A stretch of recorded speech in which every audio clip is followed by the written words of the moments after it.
జై బాపు జై భీమ్ జై సంవిధాన్ కార్యక్రమంలో భాగంగా హన్మకొండ జిల్లా కమలాపూర్ మండలం శనిఖరం గ్రామం నుంచి కమలాపూర్ అంబేద్కర్ వరకు మహాపాదయాత్ర కార్యక్రమాన్ని నిర్వహించనున్నట్లు కాంగ్రెస్ పార్టీ నాయకులు తెలిపారు. అనంతరం పాదయాత్ర పోస్టర్ను ఆవిష్కరించారు. ఈ సందర్భంగా మాట్లాడుతూ భారత రాజ్యాంగ నిర్మాత డాక్టర్ బాబాసాహెబ్ అంబేద్కర్ జయంతి రోజున నిర్వహించే మహాపాదయాత్రలో ప్రతి ఒక్కరూ పాల్గొని విజయవంతం చేయాలని పిలుపునిచ్చారు. ఈ కార్యక్రమంలో కాంగ్రెస్ పార్టీ నాయకులు, యువజన విభాగం నాయకులు తదితరులు పాల్గొన్నారు. పార్టీ ఏఐసిఎస్ పిలుపు మేరకు మరి జై భీమ్ జై బాపు జై సంవిధాన్ కార్యక్రమం నిర్వహించడం జరుగుతుంది.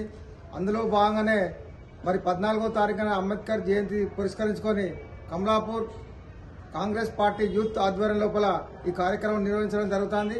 దీనికి అంబేద్కర్ అభిమానులు మరి కాంగ్రెస్ పార్టీ శ్రేణులు మరి ఎందుకంటే భారత రాజ్యాంగాన్ని బీజేపీ మరి దాన్ని తూట్లు పడుతున్నది కాబట్టి మరి అంబేద్కర్ ఆశయాలను అంబేద్కర్ యొక్క గొప్పతనాన్ని మరి చాటింపజేసేందుకు కాంగ్రెస్ పార్టీ కమలాపూర్ మరి మండల యూత్ ఆధ్వర్యం లోపల ఈ పాదయాత్ర నిర్వహించడం జరుగుతుంది.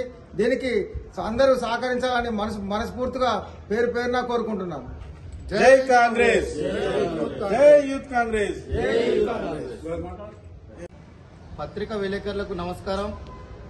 కమలాపూర్ మండల కాంగ్రెస్ ఆధ్వర్యంలో మా యువజన కాంగ్రెస్ కార్యకర్తలు అంబేద్కర్ జయంతిని పురస్కరించుకొని శనిగరం గ్రామం నుండి కమలాపూర్ అంబేద్కర్ విగ్రహం వరకు పాదయాత్ర నిర్వహించడం జరుగుతుంది. ఈ యొక్క పాదయాత్రలో కాంగ్రెస్ పార్టీ అభిమానులు, దళిత సంఘ నాయకులు, అంబేద్కర్ వాదులు, వివిధ సంఘాల నాయకులందరూ పాల్గొని విజయవంతం చేయగలరని కాంగ్రెస్ పార్టీ తరఫున కోరుతున్నాము.